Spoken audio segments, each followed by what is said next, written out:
ይስጥልኝ ክቡራን አድማጮቻችን፣ ለሰዓቱ የያዝናቸው ዜናዎች እነሆ። አዳዲስ መረጃዎች እንዲደርሳችሁ ቻናላችንን ሰብስክራይብ በማድረግ የደውል ምልክቷን መጫን አትዘንጉ። ወደ መረጃዎቻችን እናልፋለን። ጠቅላይ ሚኒስትር አብይ በቢሾፍቱ የሚገነባው አውሮፕላን ማረፊያ ዲዛይን መጠናቀቁን ገለጹ። ጥቅምት 18 2018 ዓ.ም ጠቅላይ ሚኒስትር አብይ አህመድ ቢሾፍቱ የሚገነባው አውሮፕላን ማረፊያ ዲዛይን ስራ እንደተጠናቀቀ አስታውቋል። ስድስተኛው የህዝብ ተወካዮች ምክር ቤት አምስተኛ ዓመት የስራ ዘመን ሁለተኛ መደበኛ ስብሰባ ላይ ከምክር ቤት አባላት ለተነሱ ጥያቄዎች ምላሽና ማብራሪያ በመስጠት ላይ የሚገኙት ጠቅላይ ሚኒስትር አብይ ከአውሮፕላን ማረፊያው የዲዛይን መጠናቀቅ በተጨማሪም የኤርፖርቱ ግንባታ አማካሪም ተቀጥረዋል ብለዋል። የሚገነባው ኤርፖርት ከ100 ሚሊዮን ተሳፋሪዎችን የሚያስተናግድ በመሆኑ ከአፍሪካ የመጀመሪያ ትልቅ ኤርፖርት እንደሚያደርገው ጠቅላይ ሚኒስትሩ ተናግረዋል። ይህ ግዙፍ የ10 ቢሊዮን ዶላር ኢንቨስትመንትም ኢትዮጵያን በቀጣይነት የአፍሪካ የአቪዬሽን ማዕከል ሆና እንድትቀጥል ያደርጋታል ብለዋል።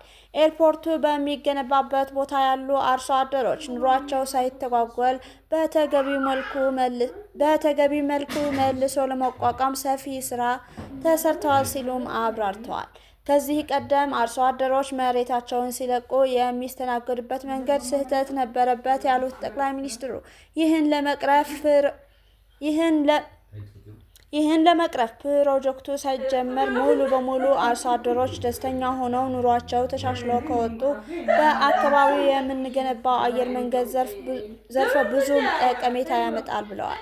አክለውም በቦሌ አየር መንገድ ከለውጥ በኋላ በርካታ የማስፋፊያ ስራዎች ተሰርተዋል ያሉ ሲሆን ከ20 ሚሊዮን በላይ ተጓዦችን እንደሚያስተናግድ ገልጸዋል። ጉዳዩን ከኤርትራ ጋር ባለው ግንኙነት ውስጥ እንዴት እንደሚታይ የጠየቁት ሁለት የገዢው ብልጽግና ፓርቲ አባላት ከዚህ ቀደም በተመሳሳይ መድረክ ስለ ሀገሪቱ ሲነሳ ከሚነገርበት አካሄድ በተለየ መልኩ የኤርትራን ገዢው ፓርቲ ሻዕቢያ በሚል ስያሜ ሲጠሩ ተደምጠዋል። ከእነሱ አንዱ የሆኑት በተወካዮች ምክር ቤት የውጭ ግንኙነትና ሰላም ቋሚ ኮሚቴ አባል ዶክተር ተውፊቅ አብዱላሂ ሻዕቢያ ጸረ ሰላም ኃይል ነው ብለዋል። የሻዕቢያ ቡድን የኢትዮጵያን ፍትሐዊ ጥያቄ ለማዛባት የሐሰት ፕሮፓጋንዳ የሚነዙና የሚያሰራጩ ኃይሎችን አሰራጭተዋል። በሀገራችን ውስጥ ግጭቶች እንዲባባሱ ተግቶ ከመስራት ጀምሮ የተለያዩ አፍራሽ ሙከራዎችን እያደረገ ይገኛል ሲሉ ዶክተር ተውፊቅ ወንጅለዋል።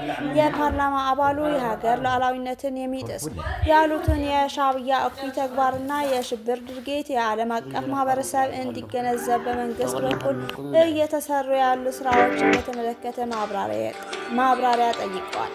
የዓለም ጤና ምርጫ ክልል የብልጽግና ፓርቲ የፓርላማ ተወካይ የሆኑት አቶ ጫላ አለሚ በበኩላቸው ከህግና ስርዓት ባፈነገጠ መንገድ መልኩ ይንቀሳቀሳል ያሉት የህወሓትን ቡድን ከሻዕቢያ ጋር በማበር ለጦርነት እየተዘጋጀ መሆኑን በመጥቀስ ነቅፈዋል።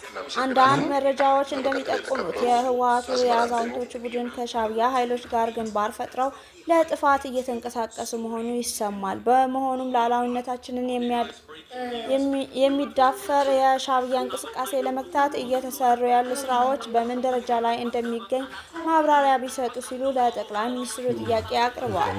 ተቃዋሚው የአማራ ብሔራዊ ንቅናቄ አብን ወክለው የፓርላማ አባል የሆኑት ዶክተር ደሳለኝ ጫኔ የኢትዮጵያ መንግስት ቀይ ባህርን የማስመለስ ጉዳይ እንደ ህልውና ጉዳይ ማቅረቡን በተመለከተ አስተያየትና ጥያቄያቸውን ሰንዝረዋል።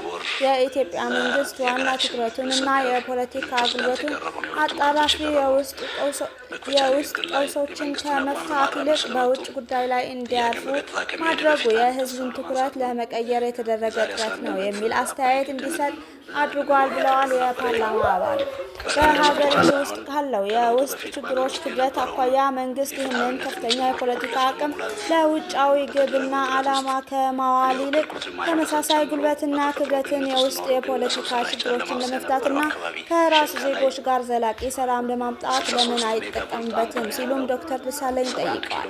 ብሔራዊ ጥቅምን ለማስከበር የሚደረግ ማንኛውም አይነት ዲፕሎማሲያዊ ጥረትን በግሌ እቀበለዋለሁ ያሉት የፓርላማ አባሉ መንግስት ጉዳዩን የመራበት መንገድ የመራበት መንገድ ግን 10 ድስት ጥዶ አንዱንም ሳያማስል እንደሚያሳርረው አይነት ነው ሲሉም ተናግረዋል። በዛሬው የህዝብ ተወካዮች ምክር ቤት መደበኛ ስብሰባ ላይ ለጠቅላይ ሚኒስትር አብይ አህመድ ተደጋግመው ከቀረቡት ጥያቄዎች መካከል የቀይ ባህርን የተመለከቱ ጉዳዮች ይገኙበታል።